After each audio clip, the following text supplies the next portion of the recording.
നേരെ എത്രയായി എന്നറിയാമോ ഹരിക്ക്?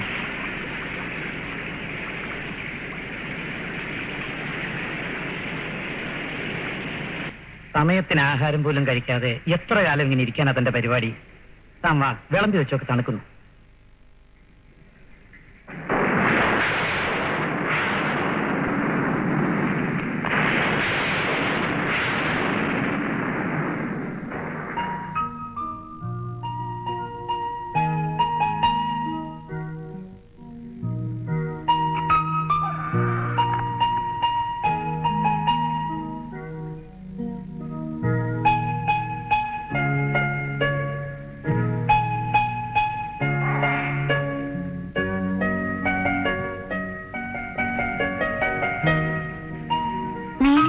റെഡ് ഷർട്ടും അല്ലെങ്കിൽ ബേഷും സ്കൈ ബ്ലൂവും. ഉണ്ണേറ്റിന് ഇതൊക്കെ വല്ലാത്ത ചേർച്ചയായിരുന്നു അല്ലേ?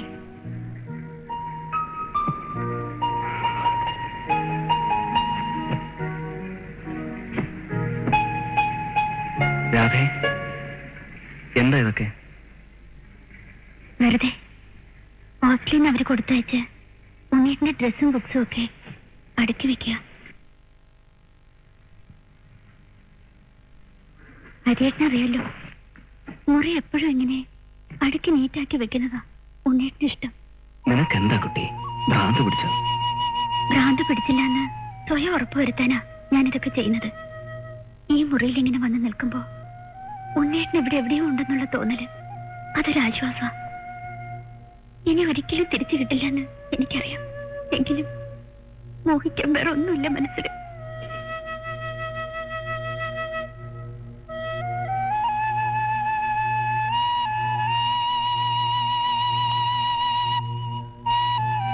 മരിക്കാൻ തീരുമാനിക്കും മുമ്പ് നിന്നെങ്കിലും ഒന്ന് ഓർക്കായിരുന്നു അവന്. ഇല്ല, ഉണ്ണേട്ടൻ സ്വയം ചെയ്താണെന്ന് തോന്നുന്നുണ്ടോ ഹരിയേട്ടന്? ആത്മഹത്യയാണെന്ന് വിശ്വസിക്കാൻ കഴിഞ്ഞെങ്കിൽ ഉണ്ണേട്ടനെ എനിക്ക് വെറുക്കാമായിരുന്നു. ഉണ്ണേട്ടനെ കുറിച്ചുള്ള ഓർമ്മകളെ മുഴുവൻ വെറുക്കാമായിരുന്നു. പക്ഷെ ഞാനത് വിശ്വസിക്കുന്നില്ല. ആരൊക്കെ പറഞ്ഞാലും അങ്ങനെ വിശ്വസിക്കാൻ എനിക്ക് കഴിയുന്നില്ല. എന്താ നീ പറയുന്നതിന്റെ അർത്ഥം?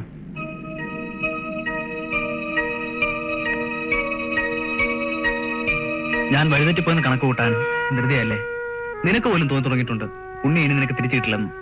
അങ്ങനെയൊക്കെ തോന്നിപ്പോയാലും അത് വേറെ ആരുടെയും കുറ്റം കൊണ്ടൊന്നും അല്ലല്ലോ. ഒക്കെ ഉണ്ണേട്ടൻ തന്നെ വരുത്തി വെക്കുന്നല്ലേ. എന്റെ ഭാഗത്തും കുറച്ചൊക്കെ തെറ്റുണ്ട്, അത് സമ്മതിക്കാം. അത്ര മതി. തെറ്റുണ്ടെന്ന് ബോധ്യമായെങ്കില് പിന്നെന്താ, തിരുത്തിക്കൂടെ? ചോദിക്കാൻ എളുപ്പം കഴിഞ്ഞു. നിനക്കറിയില്ല രാധേ, ഒരു വല്ലാത്ത സെറ്റപ്പിലാണ് ഞാൻ ചെന്ന് പെട്ടിരിക്കുന്നത്. ഒരിക്കൽ പെട്ടുപോയാൽ പിന്നെ വിചാരിക്കുമ്പോ തിരിച്ചു വരാൻ പറ്റുന്ന വരില്ല. ഈ ബഹളമൊക്കെ ഉണ്ടാക്കുന്നത് വേറെ ആർക്കോ വേണ്ടിയാണെന്ന് തോന്നി തുടങ്ങിയിരിക്കുന്നു. ഓരോരുത്തർക്കും ഓരോ ലക്ഷ്യങ്ങൾ. ഒരു ഉപകരണമായിട്ട് ഇങ്ങനെ നിന്നു കൊടുക്കാൻ ഇനി വയ്യ. മടുത്തു, മതിയേ. ഇനിയെങ്കിലും വീട്ടിലേക്ക് തിരിച്ചു പോന്നൂടെ? തിരിച്ചവിടെ ഒന്ന് കയറുമ്പോ ഇറങ്ങിപ്പോന്ന് പറയില്ലെന്ന് ഉറപ്പുണ്ടോ നിനക്ക്? അച്ഛൻ അതൊക്കെ എന്നേ പുറത്തു കഴിഞ്ഞു. വരാം. ഒക്കിൽ ജീവനുണ്ടെങ്കിൽ നാളെ സൂര്യൻ അസ്തമിക്കുന്നതിന് മുമ്പ് ഉണ്ണികൃഷ്ണൻ തറവാട്ടിൽ തിരിച്ചെത്തും. തീർച്ച.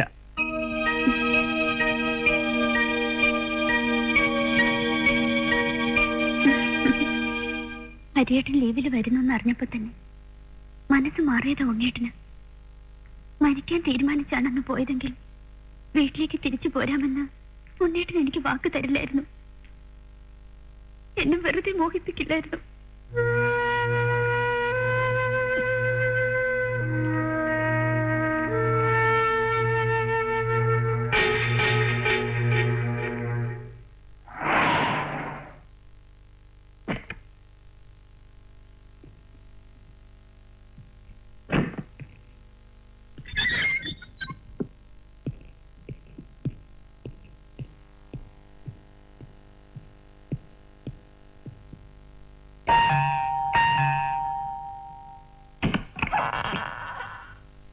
ആരാ? ഞാൻ ഹരികൃഷ്ണൻ, ഉണ്ണികൃഷ്ണ ബ്രാറ. ആ, വരണം, ഇരിക്കണം. എന്താ വിശേഷിച്ച്? ഉണ്ണിയെ രക്ഷപ്പെടുത്താൻ ശ്രമിച്ചു എന്നറിഞ്ഞു. അതിന് നന്ദി പറയാമെന്നാണോ? അതോ വല്ല സമ്മാനം തരാനോ? വേണ്ട. തന്നെത്താൻ കത്തിച്ചാവാൻ ഇറങ്ങിയവനെ രക്ഷിക്കാൻ ചാടിയതിന് സർക്കാർ തന്നെ തക്കതായ പാരിതോഷികം തന്നു കഴിഞ്ഞു. ഈ പാവം IPS പ്രൊബേഷണർക്ക് സസ്പെൻഷൻ. ഞാൻ പറഞ്ഞു തുടങ്ങിയതേ ഉള്ളൂ മിസ്റ്റർ. തലപ്പത്തിരിക്കുന്നവന്റെ ഒന്നും ഒരു പൂട പോലും ഒരുത്തനും തൊട്ടില്ല. നിങ്ങളുടെ അനിയൻ കാണിച്ച തലവഴിക്ക് ഇപ്പൊ ശിക്ഷ അനുഭവിക്കുന്നത് ഞാനും താഴെയുള്ള 5-6 പോലീസുകാരുമാണ്. രാഷ്ട്രീയക്കാര് പന്തവും പടക്കവും കുറുവടിയെ കൊടുത്ത് പിള്ളേരെ കളത്തിലോട്ട് ഇറക്കി വിടും. എന്നിട്ട് കരക്കിരുന്ന് രസിക്കും. തമ്മി തല്ലാനും തന്നെത്താൻ ചാവാനും നടന്നവനെയൊക്കെ രക്ഷപ്പെടുത്താമായിരുന്നില്ലെന്നാ ഇപ്പൊ എൻക്വയറി കമ്മീഷന്റെ ചോദ്യം. രക്ഷിക്കാൻ ഞാനാരാ? മിശികാര്. നിങ്ങൾക്കറിയോ, നിന്ന് കത്തുന്നവനെ ചാടി പിടിക്കാൻ പോയിട്ടും എന്റെ തടി ഇങ്ങനെ മിച്ചം കിട്ടിയത് അപ്പച്ചനും അമ്മച്ചിയും നിത്യവും കുരിശുപള്ളി പോയി മുട്ടിപ്പായി പ്രാർത്ഥിക്കുന്നുണ്ടാ. മടുത്തു. എന്തിനാ ഇങ്ങനെ സർക്കാരിനെ സേവിക്കുന്നത്? എന്റെ അപ്പനും പോലീസുകാരനായിരുന്നു. ഒരുത്തന്റെ നക്കാപ്പിച്ച വാങ്ങിക്കാത്ത നല്ല ഒന്നാന്തരം പോലീസ്. എന്നിട്ടെന്താ, 7 മൂത്ത് SI ആയി സർവീസിൽ നിന്ന് ഇറങ്ങിയപ്പോ മിച്ചം കിട്ടിയ എന്തോന്നറിയണോ? ഓലക്കേടെ മൂടാ. ഒടുക്കം വയസ്സാം കാലത്ത് പറമ്പി തൂമ്പാക്കായി പിടിച്ചിട്ടാ അങ്ങേര് എന്നെ പഠിപ്പിച്ച് നിലയിലാക്കിയത്.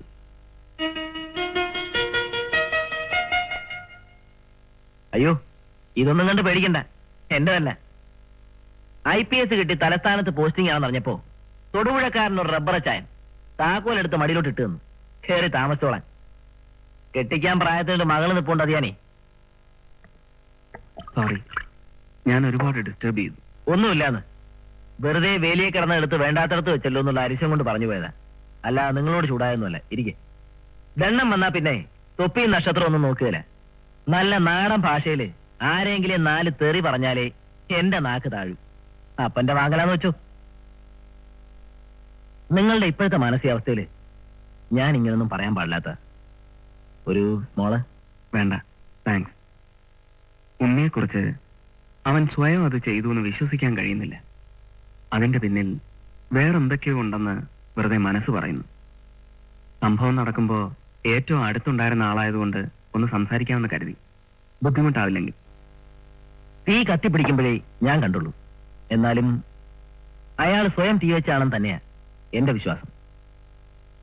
മറിച്ചെന്തെങ്കിലും സംഭവിച്ചു എന്ന് ചിന്തിക്കാൻ ക്ലൂ ഒന്നുമില്ല. പിന്നെ വല്ലാത്തൊരു പൊളിറ്റിക്കൽ ഇഷ്യൂ ആണിത്. നിങ്ങളോടായാലും ശരി, ചാടിക്കേറി എന്തെങ്കിലും വ്യക്തിപരമായ അഭിപ്രായം പറയുന്നത് ശരിയല്ല.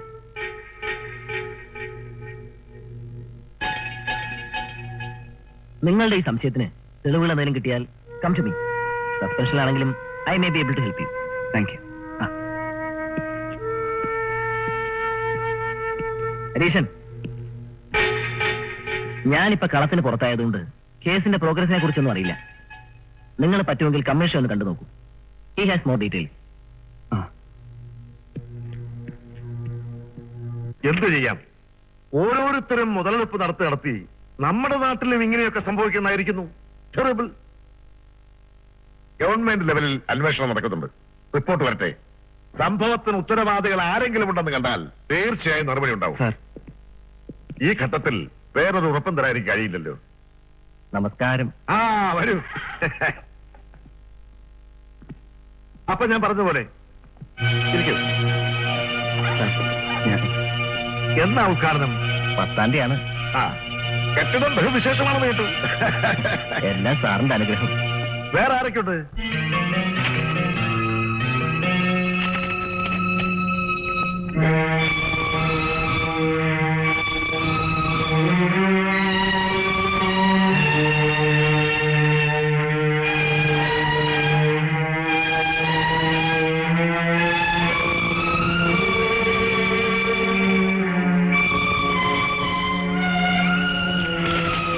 Cover story.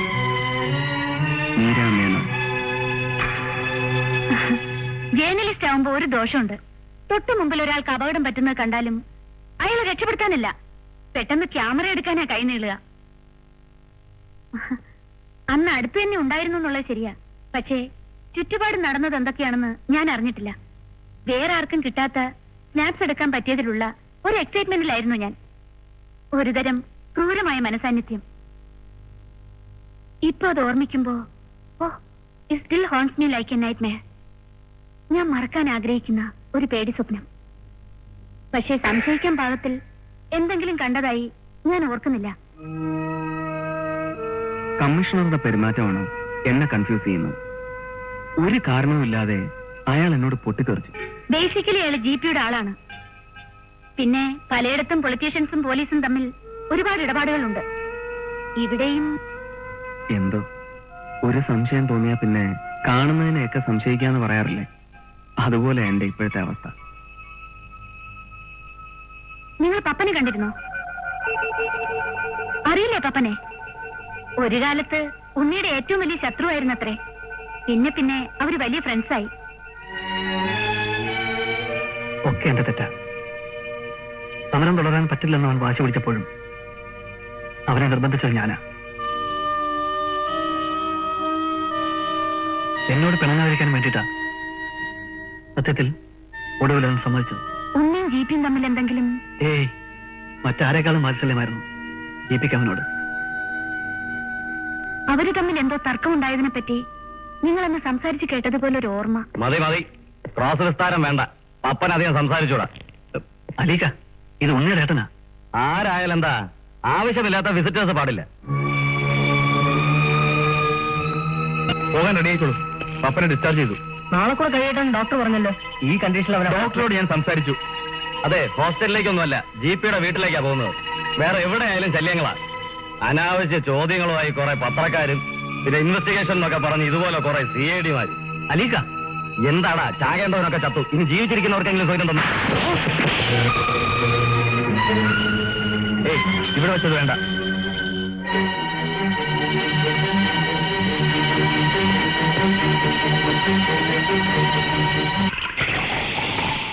നിന്നോടൊക്കെ ഞാൻ അന്നേ പറഞ്ഞതാ, ഉണ്ണിയെക്കുറിച്ച് ഇനി ആവശ്യമില്ലാത്ത ചർച്ചകളൊന്നും വേണ്ടെന്ന്. ഉണ്ണിയുടെ ഏട്ടനായതുകൊണ്ടാ. നിനക്കറിയാമോ പോലീസ് കമ്മീഷണറോട് ഇന്ന് ഉച്ചയ്ക്ക് അവൻ എന്താ പറഞ്ഞതെന്ന്? അവന്റെ അനിയനോട് പകയുള്ള ഒരാളെ ഭൂമിയിലുള്ളൂ,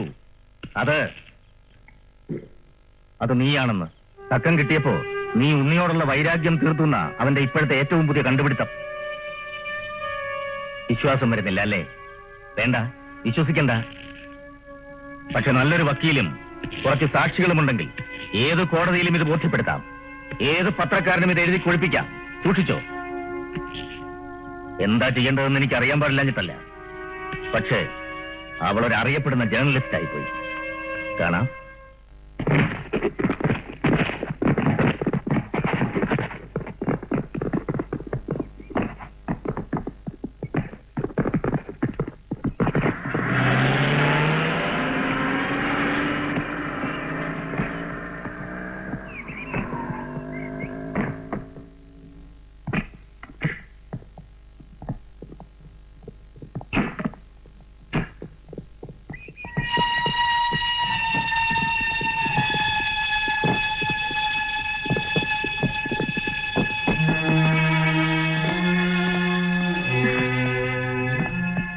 പരിചയപ്പെടുത്തണ്ടല്ലോ അല്ലേ? അറിയാം. ഹലോ, നിങ്ങൾ ആരെങ്കിലും ഒക്കെ ഇടയ്ക്ക് വീട്ടിലേക്ക് വരുമെന്ന് പ്രതീക്ഷിച്ചു.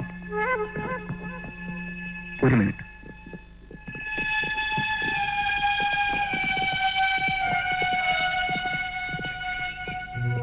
അവിടുത്തെ വിഷമത്തിനിടയ്ക്ക് ഞങ്ങൾ വന്നാ പിന്നെ വെറുതെ ഉണ്ണി ആലോചിച്ച്. അതെ, ഇനിയിപ്പോ വെറുതെ ഉണ്ണിയെ ഓർക്കുന്നതിൽ അർത്ഥമില്ലെന്നറിയാം. പക്ഷെ ഞങ്ങൾക്ക് അവനെക്കുറിച്ചല്ലാതെ മറ്റൊന്നുമില്ലല്ലോ ഓർക്കാൻ.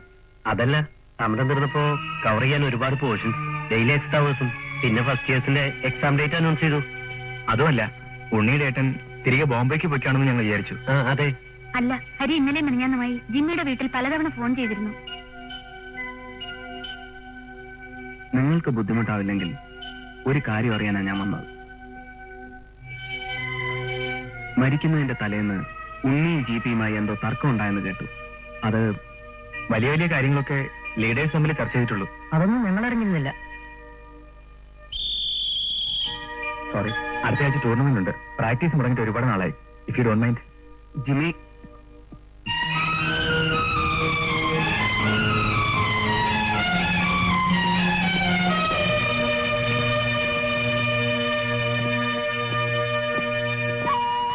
ഈ കുട്ടികൾക്ക് എന്ത് പറ്റിയാവോ? They were really smart guys, you know? അതെ, അവർക്കെന്തോ പേടിയുള്ളതുപോലെ.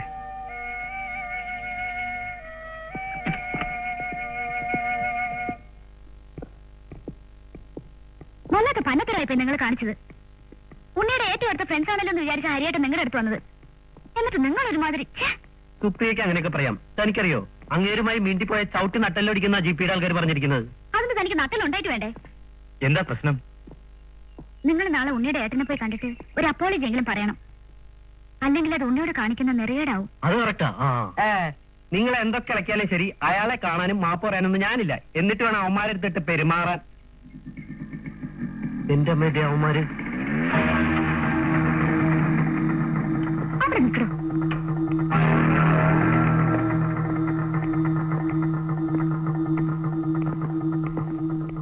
എന്താടാ, ഞങ്ങളെ കണ്ടിട്ട് തിരിച്ചറിയുന്നില്ല അല്ലേ? നിങ്ങൾക്ക് എന്താ വേണ്ടത്? ഞങ്ങൾക്ക് വേണ്ടതോ? വന്നേ പറയാ. അവൻ എന്തിനാണ് നിങ്ങളെ കാണാൻ വന്നത്? അവൻ എന്താ അറിയേണ്ടത്? ഉണ്ണിയെ കുറിച്ച് കൈയെടുക്കരിക്ക. പറയടാ. ഉണ്ണിയും ജീപ്പിയും തമ്മിൽ എന്തെങ്കിലും പ്രശ്നം ഉണ്ടോ എന്ന് ചോദിച്ചു. എന്നിട്ട് ഞങ്ങൾക്കറിയില്ല എന്ന് പറഞ്ഞു. പ്രശ്നമൊന്നുമില്ലായിരുന്നു പറയാറുന്നില്ല.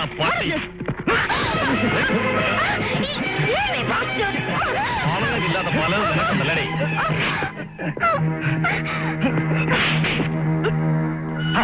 അലിക്ക വിടാനാ പറഞ്ഞത്. വാ നടക്ക്.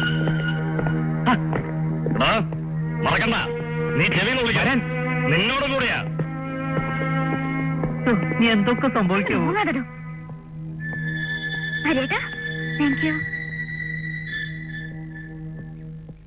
മൂന്നുണ്ടല്ലേ? വാ.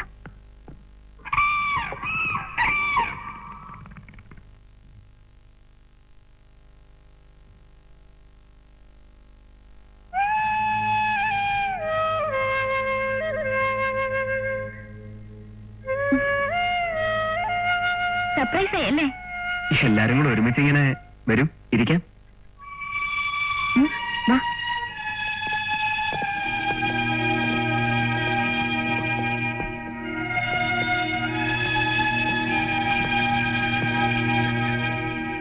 ഞങ്ങളിങ്ങനെ ഇന്നലെ നമ്മൾ തമ്മിൽ കണ്ടപ്പോ ബബ പോയിക്കണം, ഞാൻ പറയാം. ഹരിയേട്ടാ, ഇന്നലെ രാത്രി ഒരു വിശേഷം ഉണ്ടായി.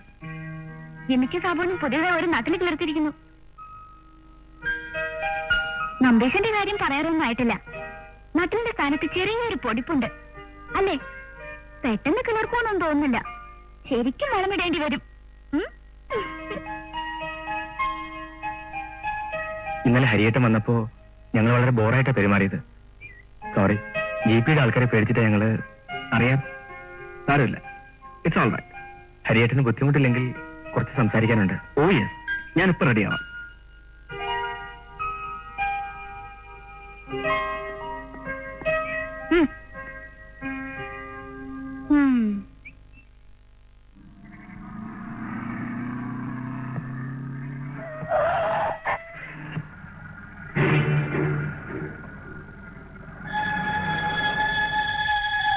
വണ്ടി പുറകോട്ട് എടുക്കണു.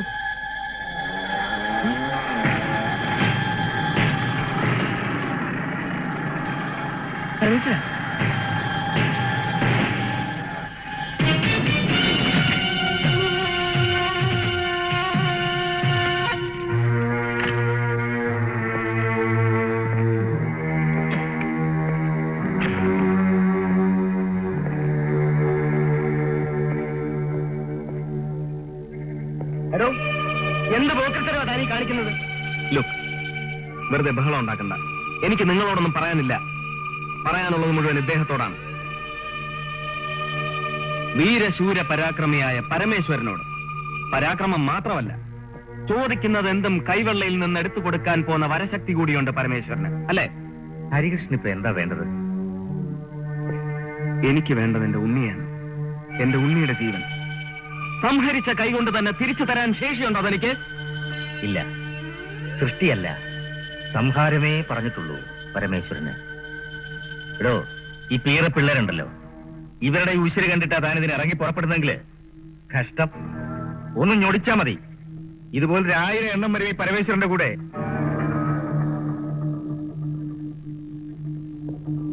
അറിയാം, എന്തിനും മടിക്കാത്ത പരമേശ്വരന്റെ ഭൂതഗണത്തെക്കുറിച്ചും അറിയാം. ഇന്നലെ ഉണ്ടായല്ലോ തേർവാഴ്ച. എടോ, ഈ കൂലിക്ക് തല്ലാൻ നിൽക്കുന്നവന്റെ കൂറ് തന്നെ എപ്പോഴും അങ്ങ് പൊതിഞ്ഞു പിടിച്ചോളൂ എന്നൊരു വിചാരം ഉണ്ടെങ്കിൽ അത് തെറ്റാ. Very big blunder. അതൊന്ന് ബോധ്യപ്പെടുത്താനാണ് തന്നെ ഇപ്പൊ ഇവിടെ തടഞ്ഞു നിർത്തിയത്. ഇനി പോവാം. ഇനി കൂടുതൽ എന്തെങ്കിലും ബോധ്യപ്പെടുത്താനുണ്ടെങ്കിൽ അതിങ്ങനെ പെരുവഴി വെച്ച് വേണമെന്നില്ല. ഹരിക്കെന്റെ വീട്ടിലേക്ക് വരാൻ ധൈര്യമായിട്ട് ആരും ഒന്നും ചെയ്യില്ല. വേണ്ട, നമ്മൾ തമ്മിലുള്ള കണക്കുകൾ തുടങ്ങുന്നത് പെരുവഴിയിൽ വെച്ചാണ്, തീരുന്നതും അങ്ങനെ തന്നെ മതി. Good night.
എനിക്കിപ്പോഴും സംശയം ബാക്കിയുണ്ടല്ലേ? ഞാനെടുത്ത നേറ്റീവ്സ് മുഴുവനും നമ്മൾ നോക്കിക്കഴിഞ്ഞു. പിന്നെ ശരിയാണ്, but that feeling still horns me. ഇതിപ്പോ 2ാം തവണയാണ് ആ അലിയും മുരുകനും നമ്മളെ ഫോളോ ചെയ്യുന്നത്. ആദ്യം ഹോസ്പിറ്റലിൽ, പിന്നെ കോളേജിൽ. അവരെന്തിന് ഇങ്ങനെ ബോധേഡാവുന്നത്? ജിപിക്ക് വേണ്ടി. അപ്പോ ജിപിക്ക് എന്തോ മറച്ചു പിടിക്കാനുണ്ടെന്നുള്ള കാര്യം തീർച്ചയാണ് അല്ലേ? എന്തെങ്കിലും ഫൗൾ പ്ലേ നടന്നിട്ടുണ്ടെങ്കിൽ അത് നടപ്പാക്കിയിട്ടുള്ളത് അലിയും മുരുകനും തന്നെയായിരിക്കണം. അതെനിക്ക് ഉറപ്പാണ്. അന്ന് മീരയെടുത്ത ഏതെങ്കിലും ഫോട്ടോയിൽ അതിനൊരു തെളിവ് കാണുമെന്ന് തന്നെ എന്റെ മനസ്സ് പറയുന്നു. ഒരുതരം സിക്സ്ത് സെൻസ് അല്ലേ? Okay, if you are so sure, നമുക്ക് മുഴുവൻ നേറ്റീവ്സും ഒന്നുകൂടെ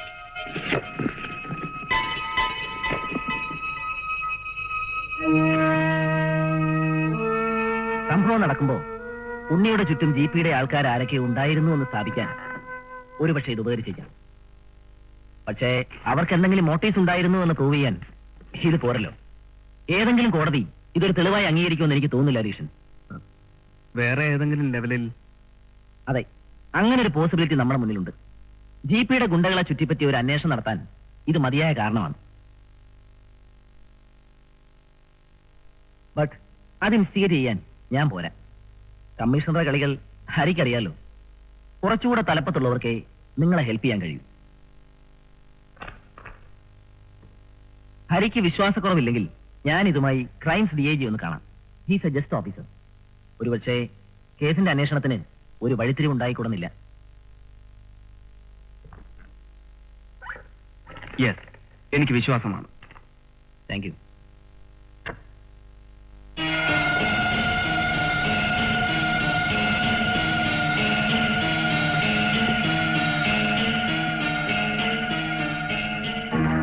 അവളൊരു വല്ലാത്ത പെണ്ണാണ്, മിടുക്കി. പക്ഷേ നല്ല വഴിക്ക് പോവില്ല. അവളുടെ കയ്യിൽ ഇനിയും ഇതുപോലത്തെ ഫോട്ടോസ് കാണും, ഒരുപക്ഷെ നെഗറ്റീവ്സ് പോലും. അവളുടെ ഒരു ലൈൻ വെച്ച് നോക്കുമ്പോ മുഴുവനും ഹരീഷിന്റെ കയ്യിൽ കൊടുത്തെന്ന് വിശ്വസിക്കുകയൊന്നും വേണ്ട. നല്ല ഒന്നാന്തരം കള്ളിയാണ്. അങ്ങനെയാണെങ്കിൽ പിന്നെ ഞാനിതിപ്പോ അങ്ങോട്ട് ഏൽപ്പിച്ചത് വെറുതെ ആവും. അതെനിക്ക് ഭാരയാവും. ഏതായാലും ഒന്ന് അരിച്ചു പറക്കുന്നതാ നല്ലത്. സഹായം ആവശ്യമുള്ളപ്പോ ടോണിക്ക് ഇനിയും എന്നെ സമീപിക്കാം. മറ്റു രാഷ്ട്രീയക്കാരെ പോലെ കണ്ട I am always there. Thank you. വരട്ടെ. കാണാം. ഒരു പോലീസ് നായുടെ മിടുക്കുണ്ട് ആ പത്രക്കാരി പെണ്ണിന്. പക്ഷെ മണം പിടിച്ച് കയറുന്നത് ഏത് കെണിയിലേക്കാണെന്ന് അവൾക്കറിയില്ല.